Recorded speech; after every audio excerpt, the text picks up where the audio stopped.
یہ آدمی پیغام لے کر آیا تھا کہ اس نفری کو کسی طرح مصر میں داخل کر کے چھپا لیا جائے۔ اس کے لیے پہلی مشکل یہ تھی کہ انہیں سرحد پار کس طرح کرائی جائے۔ اسی کے جواب میں القند نے کہا تھا کہ مصر کے سرحدی دستے بیکار ہو چکے ہیں۔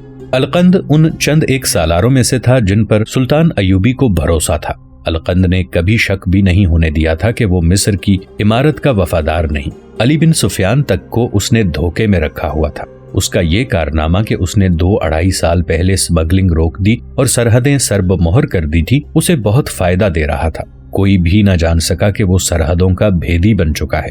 اب سلطان ایوبی مصر سے چلا گیا تو القند نے عادل کو یقین دلا دیا کہ وہ سوڈان کی طرف سے بے فکر ہو جائے۔ سوڈان کا کوئی پرندہ بھی مصر میں داخل نہیں ہو سکتا۔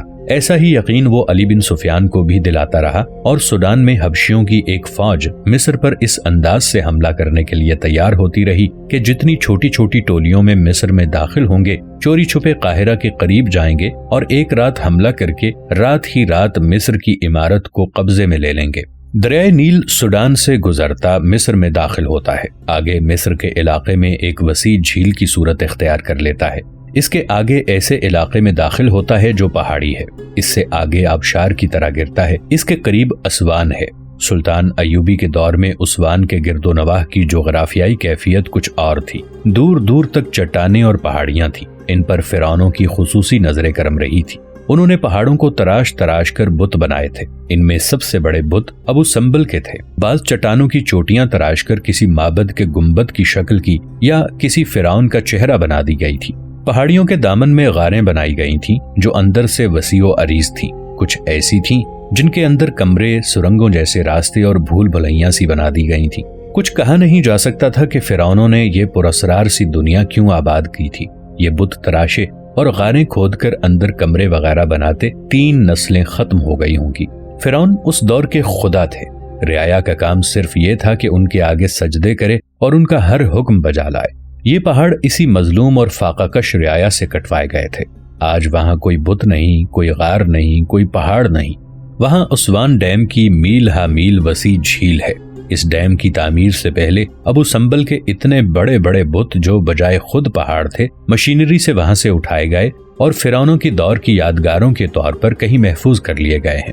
ڈائنامائٹ سے پہاڑوں کو ریزہ ریزہ کر کے زمین بوس کر دیا گیا تھا۔ اگر فرعون انسان کے ہاتھوں پہاڑوں کو یوں اڑتا اور زمین سے ملتا دیکھتے تو خدائی کے دعوے سے دستبردار ہو جاتے۔ سلطان ایوبی کے دور میں اس علاقے کے خدوخال کچھ اور تھے۔ ان پہاڑوں کی وادیوں اور غاروں میں ساری دنیا کی فوج کو چھپایا جا سکتا تھا۔ سلطان ایوبی نے ذاتی طور پر سرحد کے اس علاقے پر زیادہ توجہ دی تھی جہاں سے دریائے نیل مصر میں داخل ہوتا تھا۔ سوڈانی کشتیوں کے ذریعے مصر میں داخل ہو سکتے تھے۔ اس دریائی راستے پر نظر رکھنے کے لیے ایک چوکی قائم کی گئی تھی جو دریا سے دور تھی۔ چوکی سے دریا نظر نہیں آتا تھا اور دریا سے چوکی نظر نہیں آتی تھی۔ یہ فاصلہ دانستہ رکھا گیا تھا تاکہ دریا سے چوری چھپے گزرنے والے اس خوش فہمی میں مبتلا رہیں کہ انہیں دیکھنے اور پکڑنے والا کوئی نہیں۔ دریا پر گشتی پہرے کے ذریعے نظر رکھی جاتی تھی۔ 2 گھڑ سوار ہر وقت گشت پر رہتے اور ان کی ڈیوٹی بدلتی رہتی تھی۔ مصر سے سلطان ایوبی کی غیر حاضری کے دنوں کا واقعہ ہے کہ دن کے وقت دریا کی دیکھ بھال والی سرحدی چوکی کے 2 گھڑ سوار گشت پر نکلے اور معمول کے مطابق دور تک نکل گئے۔ ایک جگہ دریا کے کنارے سبززار تھا، سایہ دار درخت تھے اور یہ جگہ بہت ہی خوبصورت تھی۔ گشت والے سنتری اس جگہ آ کر آرام کیا کرتے تھے۔ ایک عرصے سے انہوں نے کسی سوڈانی کو دریا سے آتے نہیں دیکھا تھا۔ ابتدا میں انہوں نے بہت سے آدمی پکڑے تھے جن میں بعض تخریب کار اور جاسوس تھے۔ اس کے بعد یہ دریائی راستہ ویران ہو گیا تھا۔ اب سنتری صرف ڈیوٹی پوری کرنے آتے تھے اور چوکی کی نظروں سے اوجھل ہو کر بیٹھ جاتے تھے۔ ان 2 سواروں کا بھی یہی معمول تھا۔ اس معمول سے اب وہ تنگ آ گئے تھے۔ دریا کے کنارے اتنی سرسبز جگہ بھی انہیں اچھی نہیں لگتی تھی۔ ہر روز وہ دریا کو جا کر دیکھ کر اس کے حسن سے اکتا گئے تھے۔ یہاں انہیں باہر کی دنیا کی اگر کوئی چیز نظر آتی بھی تھی تو وہ صحرائی لومڑی تھی جو دریا سے پانی پیتی اور سنتریوں کو دیکھ کر بھاگ جاتی تھی، یا ماہی گیروں کی ایک آدھ کشتی نظر آتی تھی۔ وہ ماہی گیروں سے پوچھتے کہ وہ کہاں کے رہنے والے ہیں، پھر انہوں نے یہ پوچھنا بھی چھوڑ دیا تھا اور اس کے بعد ماہی گیروں نے بھی وہاں جانا چھوڑ دیا تھا۔ اس روز وہ سنتری گشت کے علاقے میں گئے تو وہ اکتائی ہوئی سی باتیں کر رہے تھے جن کا لب لباب یہ تھا کہ ان کے ساتھی قاہرہ، سکندریہ اور دوسرے شہروں میں عیش کر رہے ہیں اور وہ اس جنگل بیابان میں پڑے ہیں۔ ان کے لب و لہجے میں احتجاج تھا اور بے اطمینانی بھی۔ وہ اس سرسبز جگہ سے کچھ دور تھے तो उन्हें वहां 4-5 ऊंट बंधे नजर आए। 8-10 आदमी बैठे हुए थे, 2-4 आदमी दरिया में नहा रहे थे। दोनों सवार आगे चले गए मगर रुक गए। वो कोई इंसान नहीं हो सकते थे। उन्हें जिस चीज ने हैरत से ज्यादा खौफ में मुब्तला कर दिया वो ये थी कि दरिया में 4 आदमी नहीं बल्कि 4 जवान लड़कियां नहा रही थी। उन्होंने सतर बारीक कपड़ों से ढांपे हुए थे और वो दरिया में उस जगह डुबकियां लगा रही थीं जहां पानी उनकी कमर तक था। उनके जिस्मों के रंग मिस्रियों की निस्बत ज्यादा सुथरे और जाजिब थे। वो कहकहे लगा रही थीं। घुड़सवार ये समझकर डर गए कि ये जल परियां हैं या आसमान से उतरी हुई परियां या फिरौनों की शहजादियों की बदरू हैं। वो दोनों रुके रहे और उन्हें देखते रहे। उन्होंने वहीं से वापसी का इरादा कर लिया, लेकिन जो आदमी बैठे हुए थे उन्होंने उनकी तरफ देखा। 2 आदमी उठकर उनकी तरफ आए। लड़कियों ने भी उन्हें देख लिया। वो चारों दरिया से निकलकर किनारे की खुश्क ओट में चली गईं। घुड़सवारों का खौफ जरा कम हुआ। वो आखिर फौजी थे। करीब जाकर उन्होंने उन आदमियों से पूछा कि वो कौन हैं और यहाँ क्या कर रहे हैं। 2 आदमियों ने झुककर सलाम किया। वो सहराई लिबास में थे। उन्होंने बताया कि वो काहिरा के ताजिर हैं, बहुत से सरहदी देहात में माल फरोख्त करके वापस जा रहे हैं। काहिरा जाने का ये रास्ता तो नहीं, एक सवार ने कहा। लड़कियों का शौक है कि दरिया के किनारे किनारे जाएंगे, एक ने जवाब दिया। हम अपने काम से फारिग हो गए हैं, वापसी की कोई जल्दी नहीं, 2-3 रातें यहीं क़याम करेंगे। अगर आपको शक हो तो चलकर हमारा सामान देख लें, हमारे पास बहुत सारी रकम है, वो भी देख लें ताकि आपको यकीन हो जाए कि हम वाकई मिस्र के ताजिर हैं। दोनों घुड़सवार उनके साथ चल पड़े और क़याम की जगह पहुंचे तो सब उठ खड़े हुए। सब ने झुककर सलाम किया, फिर दोनों के साथ मुसाफा किया। एक आदमी ने पूछा कि वो उनका सामान खोलकर देखेंगे। घुड़सवार संतरी घोड़ों से उतर चुके थे। उन्होंने एक दूसरे की तरफ देखा और कहा कि वो सामान नहीं देखेंगे। एक आदमी ने सुल्तान अयूबी की फौज की तारीफें शुरू कर दी। फिर उन्होंने उन दोनों की जवानी, दलेरी और फर्ज की तारीफें की। उन्होंने ऐसी कोई बात न की जिनसे उन दोनों को कोई शक होता। इस दौरान चारों लड़कियां कपड़े पहनकर और बाल झाड़कर आ गई थीं, लेकिन वो शर्माई शर्माई सी परे हटकर खड़ी रहीं। इस वीराने में उन सिपाहियों ने 2-2.5 साल बाद बाहर के चंद आदमियों की महफिल देखी और उन्हें औरत जात नजर आई। उन लड़कियों में उन्होंने औरत का हर एक रूप देखा, माँ, बहन, बीवी, और वो औरत भी जो माँ होती है, न बहन न बीवी। दोनों की नजरें उन लड़कियों ने गिरफ्तार कर ली। लड़कियां उन्हें देख देख कर शर्माती और मुंह छुपाकर मुस्कुराती थी। उनके शर्मो हिजाब से पता चलता था कि ये सब अच्छे खानदान के लोग हैं।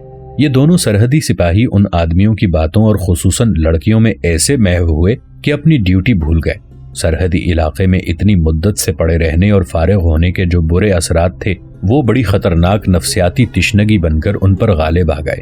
एक आदमी दरिया के किनारे पर बर्छी लेकर खड़ा मछलियां पकड़ रहा था। वो पानी पर दाने से फेंकता था, मछलियां ऊपर आ जाती।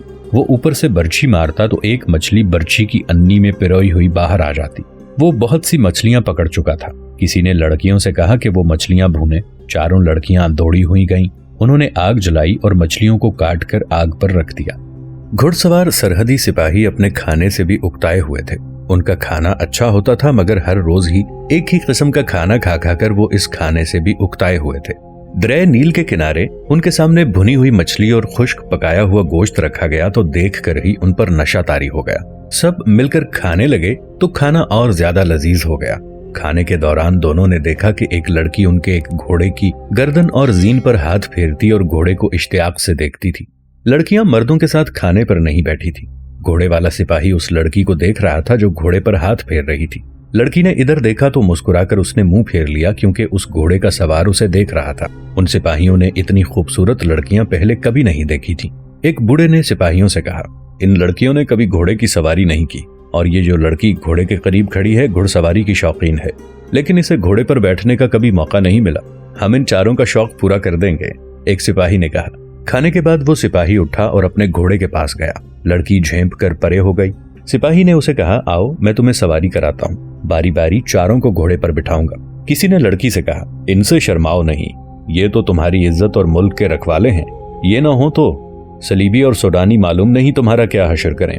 लड़की झुझकती शर्माती घोड़े के करीब गई।